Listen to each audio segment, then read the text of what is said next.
I'm Katie J, and your Skyline Scoop starts right now.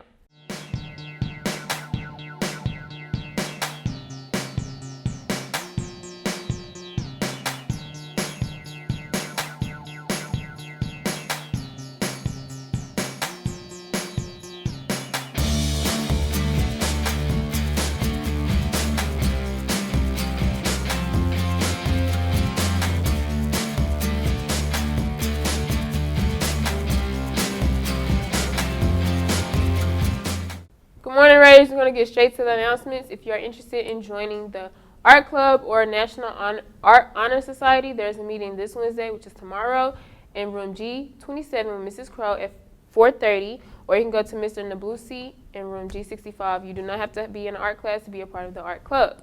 Join Skyline's Academic Decathlon. Students of all grades and GPAs are encouraged to participate. See Mr. Krecklow in room 307 if you have any questions. The Skyline GSA is meeting in the library after school tomorrow. They will be electing officers, so make sure you stop by.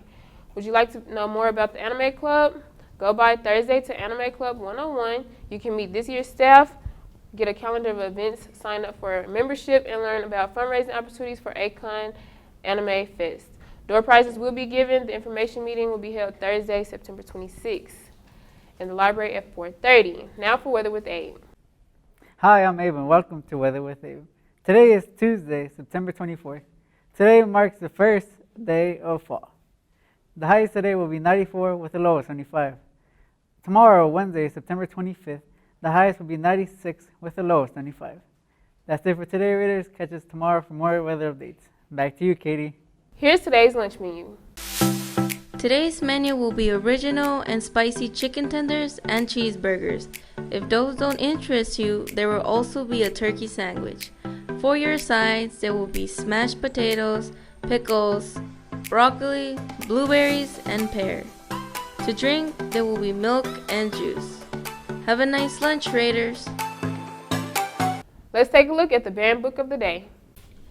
Hey Raiders, it's Banned Books Week, and I want to talk about who bans books and why. Lots of books get challenged because of questionable topics, and lots of parents, community members, and even students question and challenge these books and try to get them off of the shelves. One of these books is 13 Reasons Why. It's about a young girl who commits suicide, and the book takes you back and shows you why she committed suicide. I just want you to know that just because a book has a bad topic doesn't mean that it's a good book, and the reverse is true. Just because it's a good topic doesn't mean that it's a good book either. Find out what you want to read and then read it. Keep the light on to censorship and read what you want to read. Now for your A segment.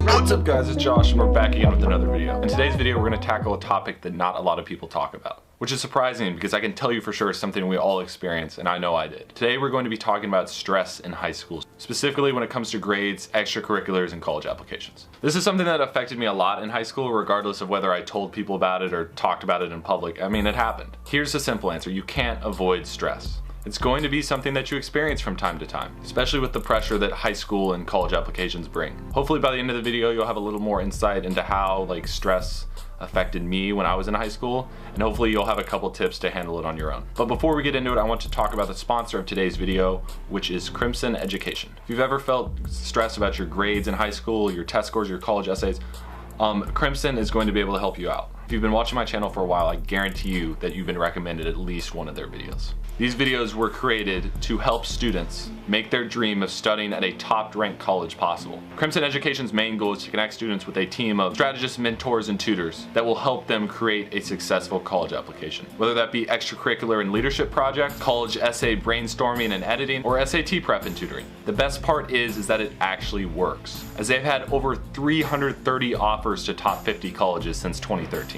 For those of you applying internationally, don't worry, Crimson now has over 25 offices across the globe. If you've ever felt lost in your college applications or stressed or just want to stand out in the growing competition, definitely go check out Crimson. I'll leave the link below, fill out the form, they'll get in touch with you and help you find a plan that's right for you. Alright, back to the video. So, stress. First of all, I'm going to talk about what exactly causes stress. For me, it was the constant pressure of trying to explore my extracurricular interests while still trying to maintain my grades. I'd spend all my free time reading college application articles and blogs, trying to find out how to stand out or like write a better essay or like what extracurriculars I could get involved in. I just wanted to tell a compelling story in my college application, and I didn't feel like I was doing that, so it was really hard. I was also worrying about sports and baseball. How could I be expected to pitch my best when I was running on 4 hours of sleep because I was studying for a calc test the night before? High school is a game of trying to balance way too many things.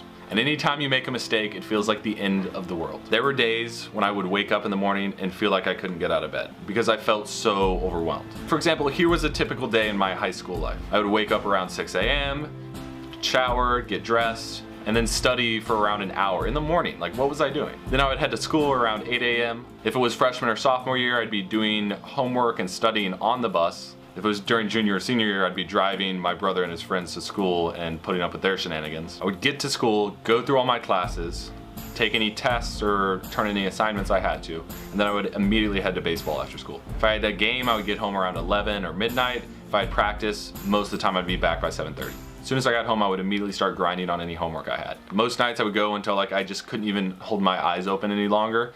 And there were some nights where I just fell asleep on my kitchen table, like with a face full of calculus. Not the best days.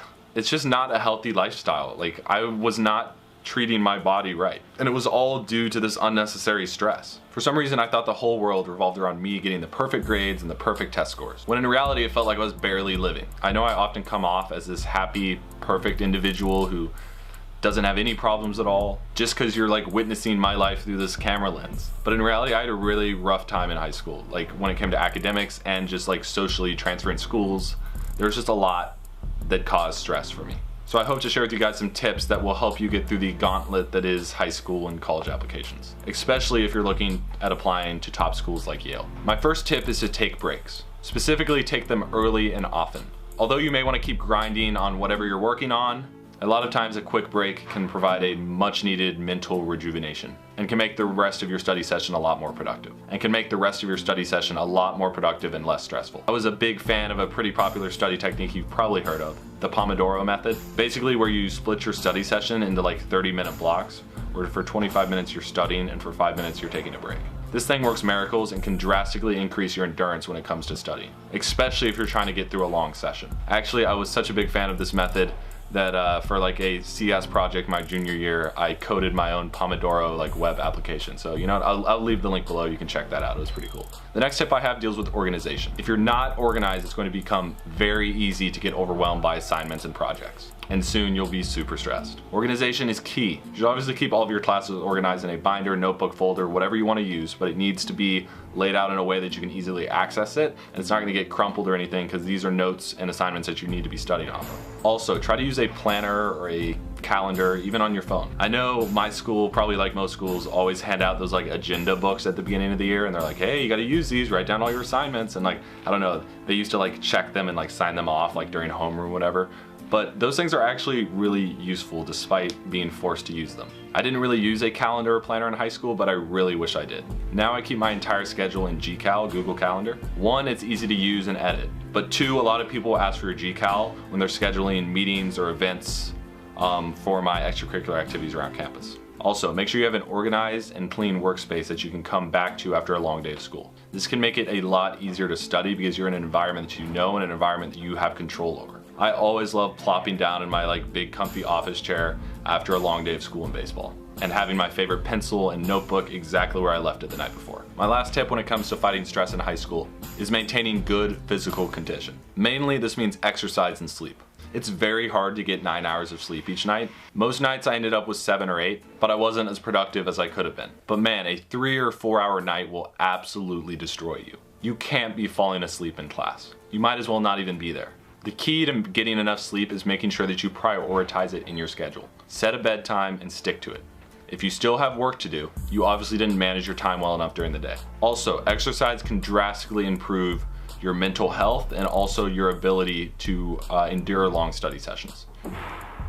In the off season during high school, I would go to the gym every single night from 9 to 10:30, run, hit a quick lift, come back and finish up any last minute study things I needed before I would go to bed.